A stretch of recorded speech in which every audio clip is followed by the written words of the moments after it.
If you lined up all the blood vessels in your body, they'd be 95,000 kilometers long. And every day, they carry the equivalent of over 7,500 liters of blood, though that's actually the same 4 or 5 liters recycled over and over, delivering oxygen and precious nutrients like glucose and amino acids to the body's tissues. All that blood exerts a force on the muscular walls of the blood vessels. That force is called blood pressure, and it rises and falls with the phases of the heartbeat.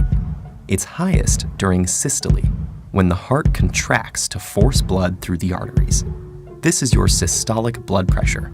When the heart is at rest between beats, blood pressure falls to its lowest value, the diastolic pressure. A typical healthy individual produces a systolic pressure between 90 and 120 millimeters of mercury, and diastolic pressure between 60 and 80. Taken together, a normal reading is a bit less than 120/80.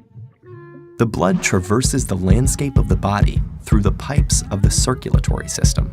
In any plumbing system, several things can increase the force on the walls of the pipes: the properties of the fluid, extra fluid, or narrower pipes.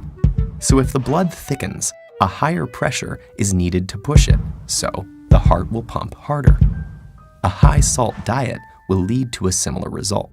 The salt promotes water retention, and the extra fluid increases the blood volume and blood pressure. And stress, like the fight or flight response, releases hormones like epinephrine and norepinephrine that constrict key vessels, increasing the resistance to flow and raising the pressure upstream. Blood vessels can usually handle these fluctuations easily. Elastic fibers embedded in their walls make them resilient. But if your blood pressure regularly rises above about 140/90, what we call hypertension, and stays there, it can cause serious problems. That's because the extra strain on the arterial wall can produce small tears. When the injured tissue swells up, substances that respond to the inflammation, like white blood cells, collect around the tears. Fat and cholesterol floating in the blood latch on too, eventually building up to form a plaque that stiffens and thickens the inner arterial wall. This condition is called atherosclerosis, and it can have dangerous consequences.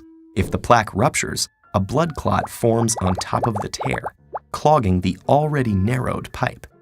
If the clot is big enough, it can completely block the flow of oxygen and nutrients to cells downstream. In vessels that feed the heart, that will cause a heart attack when oxygen-deprived cardiac muscle cells start to die. If the clot cuts off blood flow to the brain, it causes a stroke. Dangerously clogged blood vessels can be widened by a procedure called an angioplasty. There, doctors thread a wire through the vessel to the obstructed site, and then pass a deflated balloon catheter over the wire. When the balloon is inflated, it forces the passageway open again. Sometimes a rigid tube called a stent is placed in the vessel to help hold it open, letting the blood flow freely to replenish the oxygen-starved cells downstream. Staying flexible under pressure is a tough job for arteries. The fluid they pump is composed of substances that can get sticky and clog them. And your typical healthy heart beats about 70 times a minute, and at least 2.5 billion times during an average lifetime. That may sound like an insurmountable amount of pressure, but don't worry, your arteries are well suited for the challenge.